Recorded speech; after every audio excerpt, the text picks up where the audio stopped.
We have in the studio of People of the Fountain today members of the Young Progressives Party.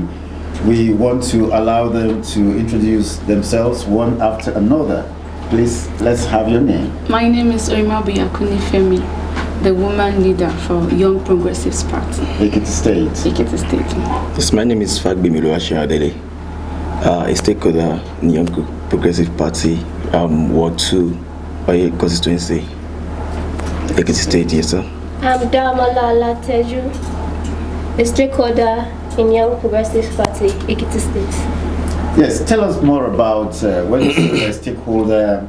Why are you in the Young People's Party? Let's hear first from the woman leader. Okay, Young Progressives Party, woman leader. I think to a lot of viewers outside, they might be, okay, woman leader, who is she? But I got to understand that even before now, persons like Awolowo and several of our leaders started leading at a very young age. So I think Young Progressive Party is a party that is coming out, like they're not just making a way for preparing the future for the youth, they're also preparing the youths for the future. Yes, that's beautiful. They're not just preparing the future for the youth, they're also preparing the youth for the future. Yes. What a beautiful statement. Yes, why are you in the Young Progressives Party? It's first and foremost, I want to thank you for this privilege given to us. And like she said, it is time for we youth to take over. These leaders started somewhere, and they're still there. And they need to bring in we youths into the system so that we'll start from where they're stopping, or we're starting already. Yes, we need the youths in the system so that we keep the wheel moving, so that we can as well be in charge wherever we need to be. Beautiful.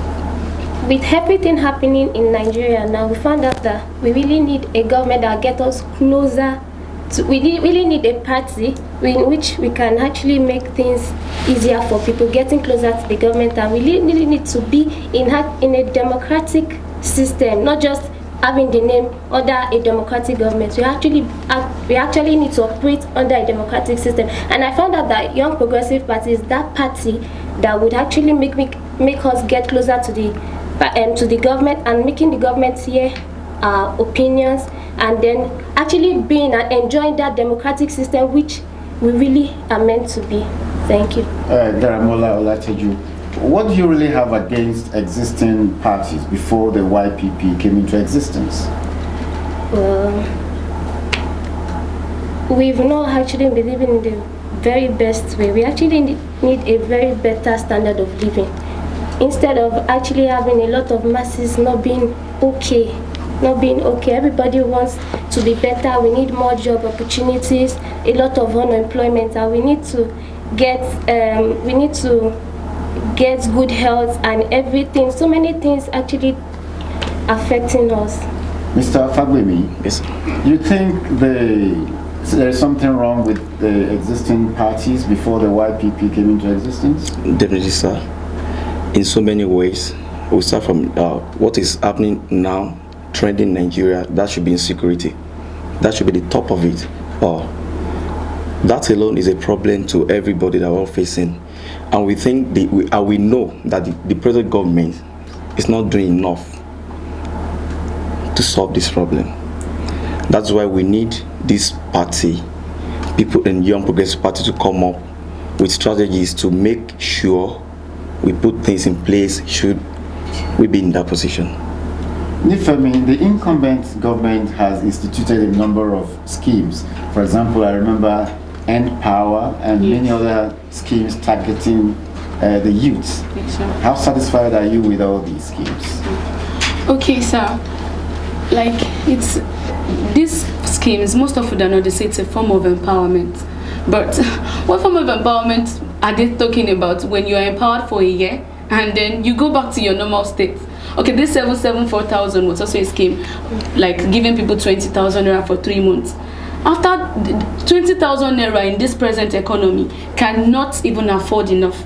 It can't even buy for a family. It can't really give you everything you need. Then it's given to you for 3 months, and then you go back to your normal state. That's no empowerment. Then there shouldn't be any. The empowerment was not even in the first. It was not in the system in the first place. So I think it's those schemes are just, to me, they are just political.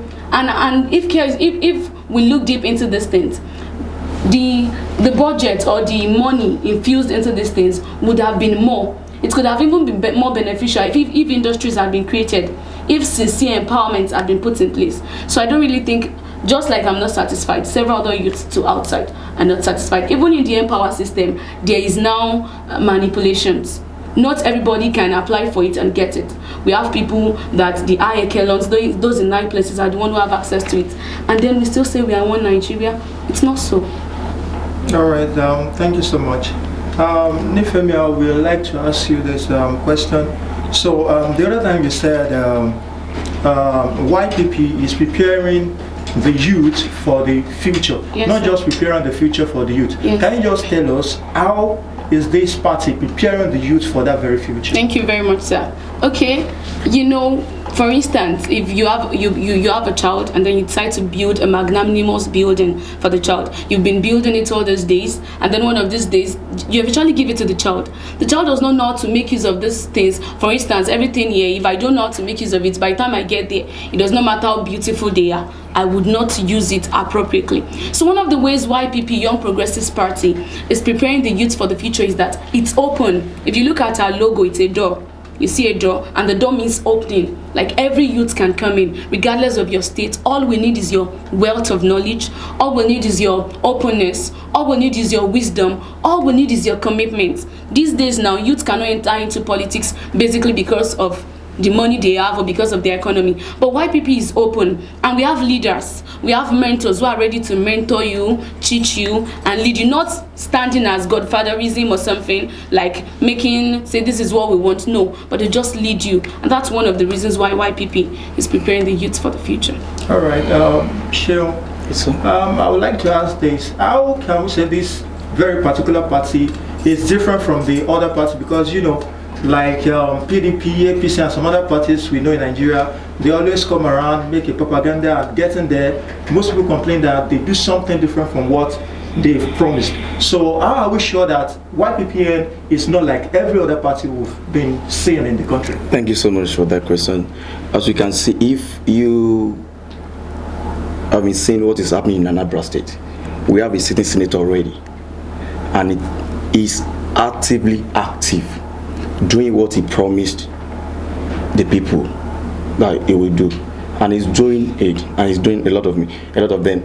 This we are bringing down to Ekiti and to other parts of the nation. YPP is here to bring the true change. We are not here just for the propaganda and to tell lies to people, and after that, or we do business with people, or we sell, or we buy votes, or to get votes. We are here to make sure we deliver the true governance, the true democracy gets to the grassroots, to everybody, to every Nigerian. That is it. Yes, may I ask Olateju, what would you consider the major problems of Nigerian youth? Major problems, what are they? Let's highlight the problems of Nigerian youth today. Our major problems is bad system of government for now.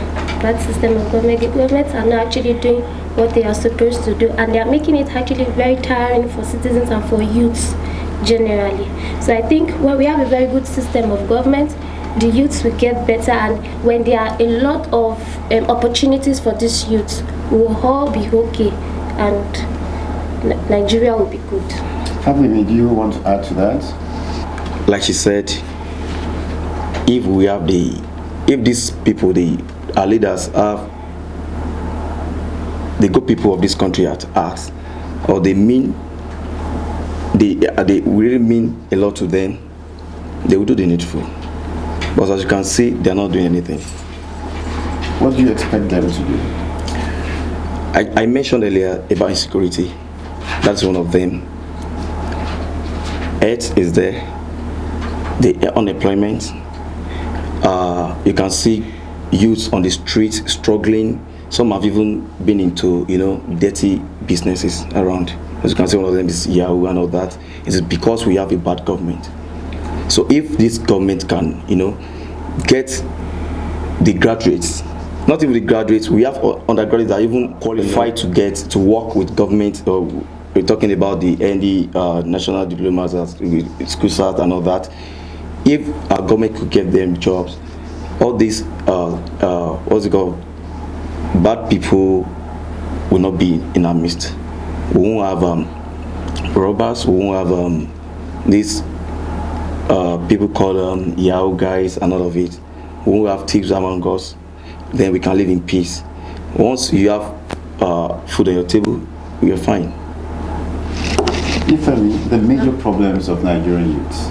Okay, when you said major, I was like, because there are too many problems. I can't really say this one is major. But basically, unemployment, like they said. Okay, let's even come to this issue of NI going on. Nigeria is in the 21st century, but it does not look as if you are in the 21st century. NI in developed countries, in developed climes, they could just take their phone and then register. But now people, coupled with the COVID-19 issue, everybody has to be there. Some parties cannot even effectively do their party registration. This thing should not be done. This thing should not still be done manually. You want to do driver's license, you go through L. You want to, and in the 21st century, nothing is changing, and we have different technologies coming up, and things are still deteriorating. So these are things we should look into. The employment, like they rightly said, the security. Now you can't even sleep in your house, in the house you built yourself. You are not sure if you are really going to wake up. You are not discomfort and everything. Even unemployment. Students are tired.